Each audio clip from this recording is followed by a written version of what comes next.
نحمده ونصلي على رسوله الكريم اما بعد فاعوذ باللہ من الشیطان الرجیم بسم اللہ الرحمن الرحیم۔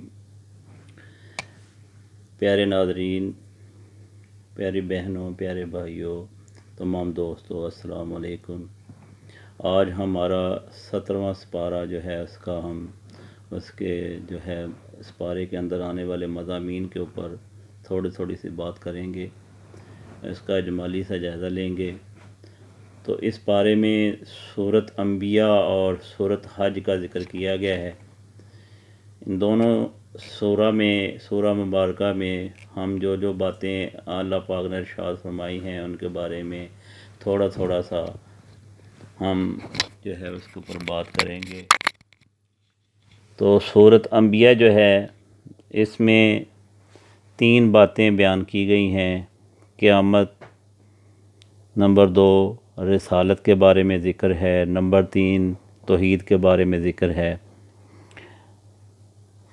تو اس صورت میں بتایا گیا کہ قیامت کا وقوع اور حساب کا وقت بہت قریب آ گیا ہے۔ اس ہولناک دن سے انسان جو ہیں وہ غفلت میں پڑے ہوئے ہیں۔ نیز قرب قیامت یاجوج اور ماجوج کو کھول دیا جائے گا اور وہ بلندی سے اتر رہے ہوں گے۔ نیز مشرکین اور ان کے اصنام، ان کے جو بت ہیں، قیامت کے دن دوزخ کا ایندھن بنیں گے۔ نمبر 2 رسالت کا ذکر ہے۔ رسالت کے ضمن میں 17 انبیاء کرام علیہ السلام کا ذکر ہے۔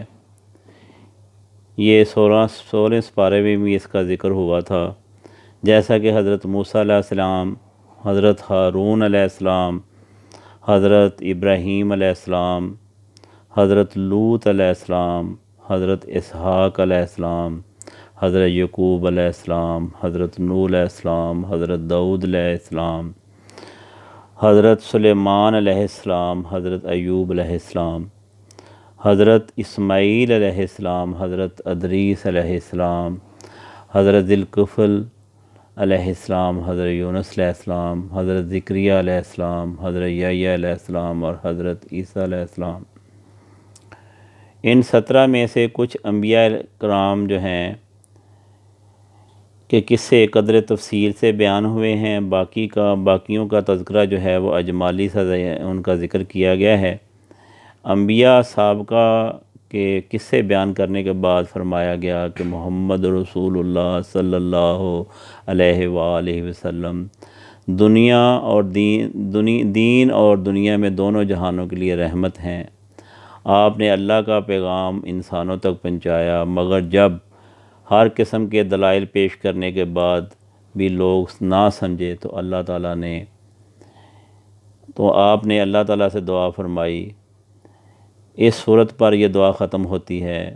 دعا یہ ہے نبی کریم صلی اللہ علیہ وسلم کی جو دعا کی گئی، تو آپ نے فرمایا، آپ نے اللہ سے دعا کی، رب حکم بالحق و ربنا نرحمنا المستعان علی ما تصفون۔ اے میرے پروردگار، حق کا فیصلہ کر دیجئے، ہمارا پروردگار بڑی رحمت والا ہے، جو باتیں تم بناتے ہو اس کے مقابلے میں اسی کی مدد درکار ہے۔ نمبر 3 پہ توحید کا ذکر کیا گیا۔ توحید پر 6 دلائل ذکر کیے گئے ہیں۔ آسمان اور زمین دونوں ملے ہوئے ہیں، ہم نے دونوں کو جدا کر دیا ہے۔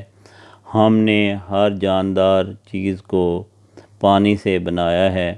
ہم نے زمین میں پہاڑ بنائے تاکہ لوگوں کے بوجھ سے زمین ہلنے نہ لگے۔ بعض جگہ پہ آتا ہے کہ اللہ تعالیٰ نے پہاڑوں کو زمین میں میخوں کی طرح گاڑ دیا ہے تاکہ زمین نہ ہلے۔ تو ہم نے زمین میں کشادہ رستے بنائے تاکہ لوگ ان میں چلیں۔ ہم نے آسمان کو محفوظ چھت بنایا، رات اور دن اور سورج اور چاند کا نظام بنایا تاکہ ہر ایک اپنے اپنے مدار میں انتہائی تیز رفتاری سے گھوم رہا ہے، نہ ان میں ٹکراؤ ہوتا ہے، نہ وہ خلط ملط ہوتے ہیں، نہ آپس میں ٹکراتے ہیں۔ سورہ حج میں 6 باتیں یہ ہیں۔ نمبر 1، قیامت کی ہولناکیوں کی دل دہلانے والی منظر کشی کی گئی ہے۔ نمبر 2، تخلیق انسان کے 7 مراحل بیان کیے گئے ہیں۔ نمبر 1، مٹی ہے۔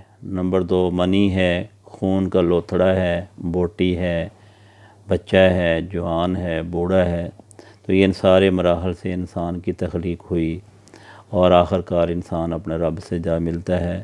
یہ دنیا جو ہے یہ اللہ پاک نے فضول نہیں بنائی، بلکہ ہر انسان کو اپنے کیے کا حساب دینا ہے اور اللہ کے حضور پیش ہونا ہے۔